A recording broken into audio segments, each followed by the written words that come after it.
This opioid overdose prevention site in Parkdale is set up. It is ready to go, and it was supposed to open yesterday, but the doors here remain locked today. That's because the province has squashed plans to open this facility and two others in the province. Many in the community calling it unconscionable, saying it puts far too many lives at risk.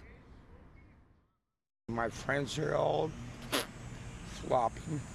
Yeah, it's rough. For the people struggling every day with drug use, the closure of this trailer isn't about politics or money.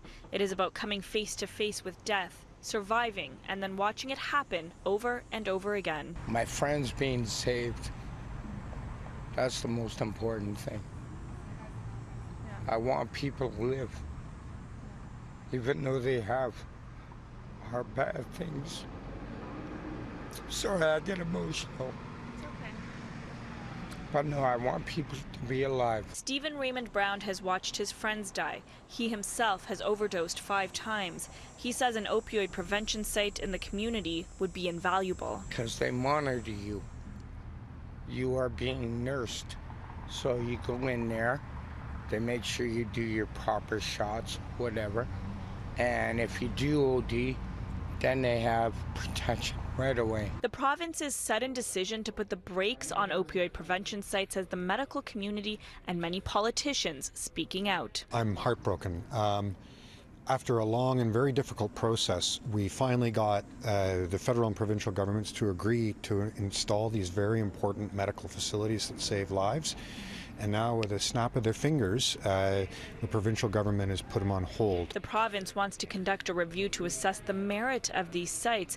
It didn't take us long to find data showing they do save lives. Just one example, more than 15,000 people have visited The Works, a supervised injection site run by Toronto Public Health, since it opened last year. Staff reversed 213 overdoses in that time. I'm hoping that the provincial government will reconsider this. They've said they want to do a review, and there's absolutely no reason. There's indisputable medical and scientific evidence that having sites like the OPS sites or the safe injection sites are a critical part to keeping people alive. Across the city, at least one councillor disagrees. Lucy Troisy is asking the city to stop the expansion of sites in her ward. Children are afraid to walk to school. Parents are afraid to actually just go for a Sunday stroll down the street. People don't even want to invite their friends and families over. There is a significant fear factor in the neighborhood, and that's becoming very concerning. But here in Parkdale, it seems the community sees the value.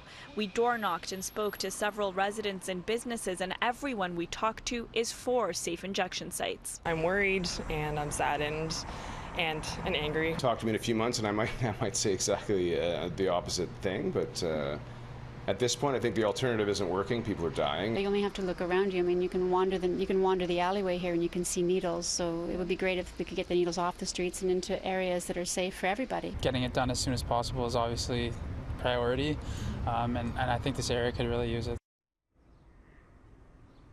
Parkdale Community Health Centre officials have been in meetings all day trying to figure out exactly what to do. While they are pushing the government to reverse their decision, there are other options on the table, one of those being to open this opioid prevention site regardless of the government's decision.